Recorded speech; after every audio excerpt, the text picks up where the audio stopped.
Önəmli olan çox işləmək deyil, daha ağıllı işləməkdir. Söhbət açacağım yollarla siz işlərinizi daha səmərəli, effektiv görməyə başlayacaqsınız və bu sizin stresinizi azaldacaq. İlk öncə qeyd edəcəyim metod yazmaqdır. Dəftərinizə də yaza bilərsiniz, kompüter və ya telefonunuza qeyd edə bilərsiniz. Önəmli olan sizin beyninizdəki informasiyaları kağıza və ya bir yerə köçürməkdir. Bu çox önəmlidir, çünki beynimizdə bu xaotik bir vəziyyətdədir. Gün ərzində görəcəyimiz işləri vizuallaşdıra bilmirik. Yazdığımız zaman görəcəyimiz işləri mütləq nəzərə yetirin ki, ora hər hansı bir mənasız görəcək işlər qeyd olunmasın.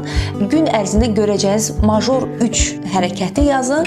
Üçüncüsü isə ən önəmlisi mütləq detallı şəkildə yazın və feildən istifadə edin. Məsəl üçün cədvəl yazmayın. Yazın ki, bu layihə üçün cədvəli hazırlamaq. Nə qədər ümumi deyil, detallı şəkildə olsa, siz o işi görməyi daha vizuallaşdıracaqsınız və o işi görəcəksiniz.